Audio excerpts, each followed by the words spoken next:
Um, well, I would say that Biden's strengths lie in the fact that the entire media universe and most of the voices of officialdom are entirely on Biden's side and consider Trump's candidacy almost a criminal act. And it's treated that way on a daily basis. I assume that's a strength. There's some contradictions there, of course, and I'll get to that. And Trump's strength is that somehow he has assembled a constituency that comprises about half the electorate that would prefer to hear what he plans to do and how he views the world over the version that's been offered in the public domain, in the media, and by other politicians. Um, there are some things that are, I guess, the bread and butter of retail, what passes for politics in the United States. That is the talking points for each of the electoral parties that uh, spends most of the, occupies most of the public discussion. There's very little discussion of policy in the United States at all, public discussion. And So you don't talk about whether or not to have a military the size of the United States or to expand or shrink or belong to NATO, whether to have a war with Russia or not, or with anyone or not. None of that is a discussion. It's always assumed that the policy that exists on that is the policy. And then you can have discussions about things at the fringes of those, like what color hat should the people dropping bombs wear on a bombing run, like things that ridiculously irrelevant.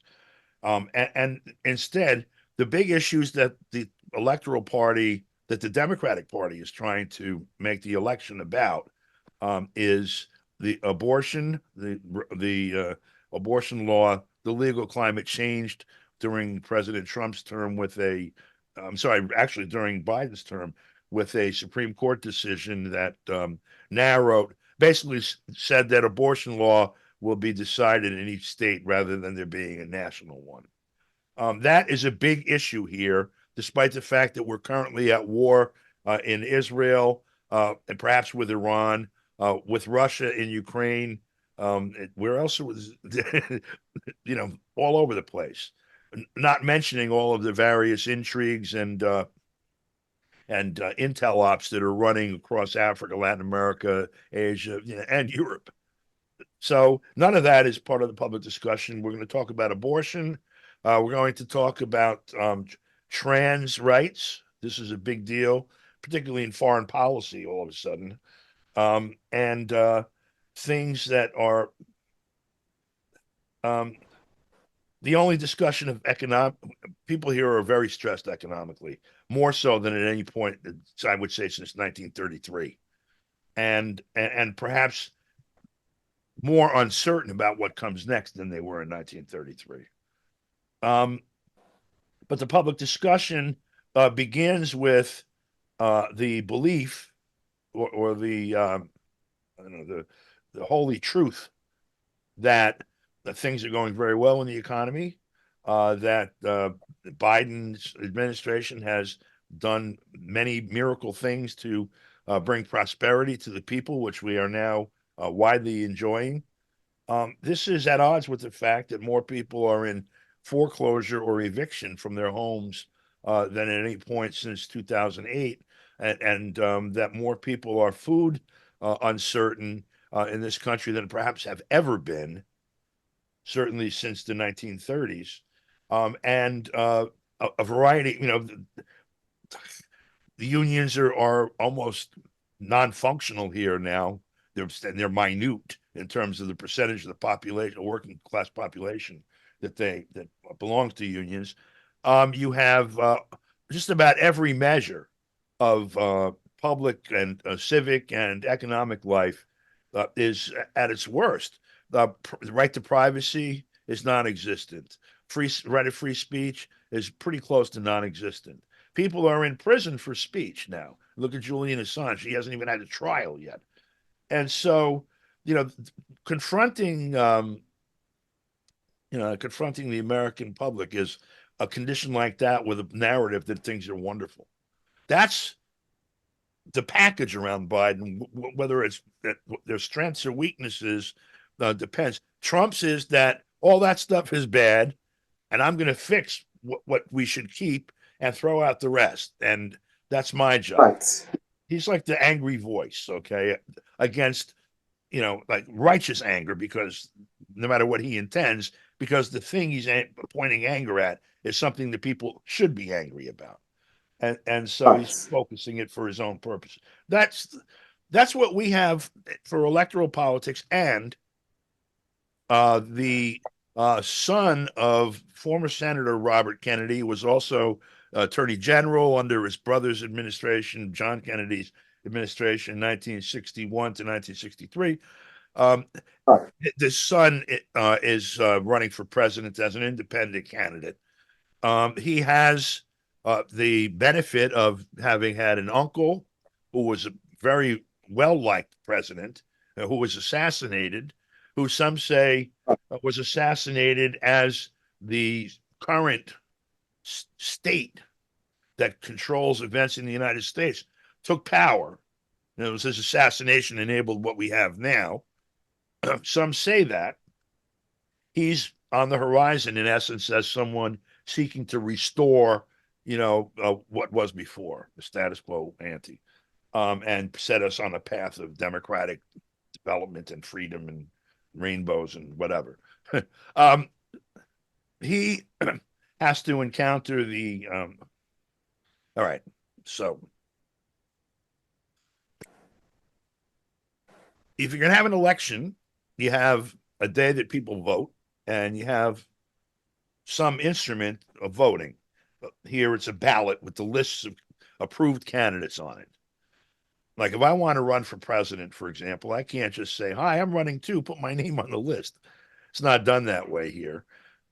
I just came from Russia in March. I was in Krasnoyarsk in Siberia for the presidential election that took place on March 15, 16, and 17.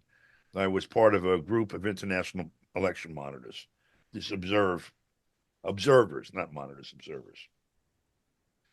And so, aside from watching the operations of their thing, I asked them, because there were four candidates on the ballot everywhere in the country, what do you have to Right. do to get on the ballot? Because in the United States, it's very complex. He said, okay, well, it's a country of 150 million people, the Russian Federation, roughly 160 maybe. And universal suffrage, everybody of the adult age who's eligible to vote. Um, so you have to gather on a petition to the election authorities to put you on the ballot. You have to gather 100,000 signatures of enrolled, legitimate voters. They have to Right. sign it. You have to give enough information so that they can be confirmed as being, real people and eligible to vote. So I said, well, okay, Russian Federation is huge from Europe to Sea of Japan, um, and there are cities scattered throughout the country. Suppose do I have to get signatures from each of the regions or cities or political subdivisions, or can I just get 100,000 signatures from wherever I can get them?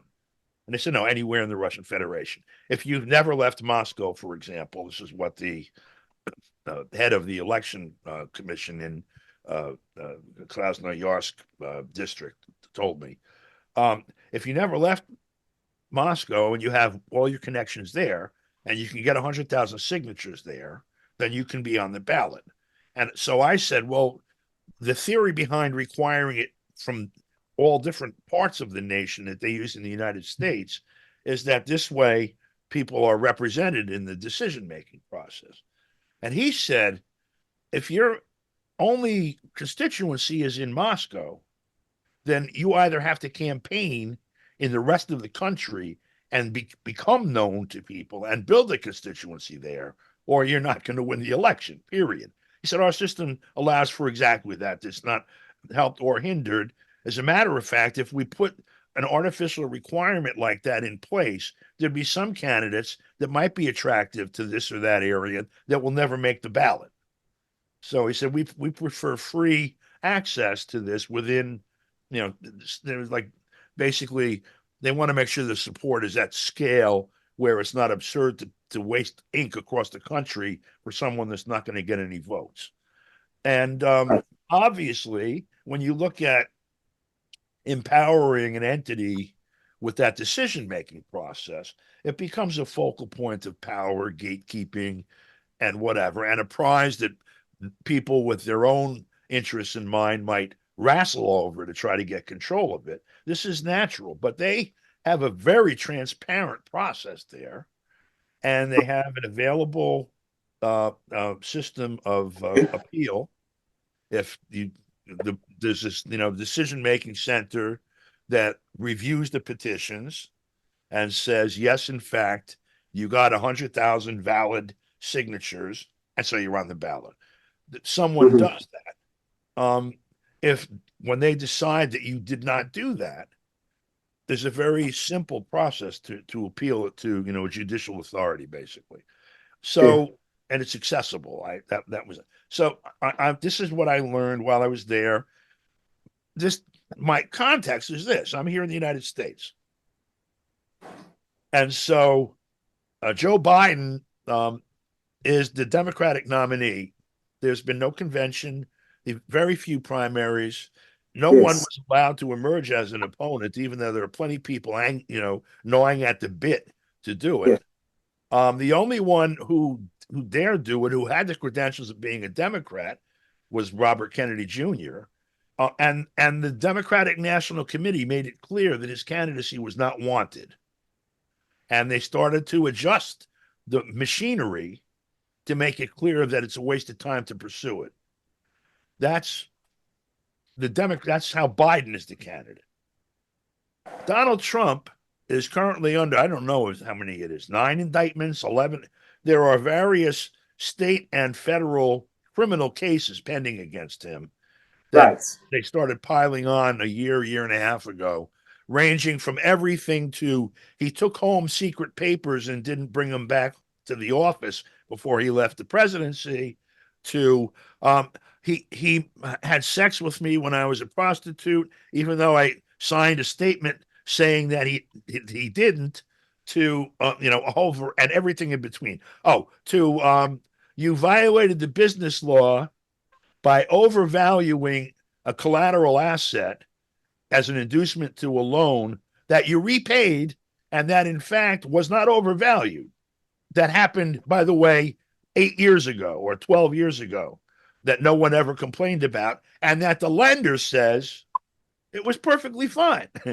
These cases are being brought against Trump, and they've already tried some legal maneuvers based on just claims of criminal behavior.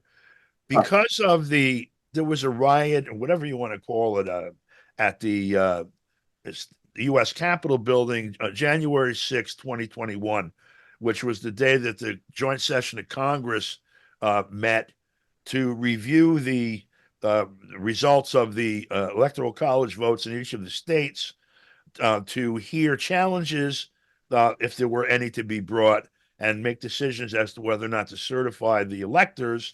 It was a foregone conclusion that the electors would be certified because Biden was the winner, according to this vote, and the majority in both the Senate and the House were Democrats, and they had been voting in a very disciplined way on just about everything, and they were of one mind about how this should come out from all their public statements. So that day, after 2.5 months of controversy brought by the Republicans and by Trump's people, that was blocked out of the media and blocked out of the public discussion, the intent was to challenge in several of the swing states where there were real issues, to challenge it anyway, because when they do the joint session of Congress to do this business on January 6th every 4 years, C-SPAN, which is sort of a private public, eye, sort of like a national public access TV station. They cover the proceedings live. And what happens when a challenge is raised, if it's raised in acceptable form, which it was going to happen in at least 4 states, maybe 5, the joint session of Congress, which is the Senate and the House meeting in one session, adjourns. The Senate goes to the Senate chambers and conducts a trial of the facts on the claim against the certification of these electors, where you would raise the legal case and the factual basis of it for this vote should be denied because of fraud. Here's 38 instances of it. Here's this evidence.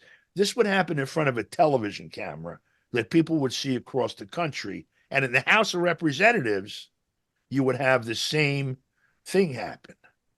And so nationally, you would have had for the first time a thorough vetting of the legal and factual issues underlining the challenge to the election. Now, Trump wanted to see that happen because it would operate to his benefit. He was going to lose the vote, but the public discussion would begin with the country knowing the facts. And the facts are that there were some things that were done illegally, in essence. They're violative of the process, that were rammed through, and that changed the outcome of the election. These were procedural. In essence, in Pennsylvania, as an example, they had attempted in 2019, the year before the election, to vastly expand remote voting, like absentee balloting, so that it would not just be people that are sick or can't get out to the polls because they're old or infirm, but it would be anybody who wanted, to where you had, instead of, I'm going to make up numbers just to show scale, where you maybe had 10,000 people in Philadelphia voting that way, you now had 1 million. And so I don't know what it's like when you get junk mail where you are.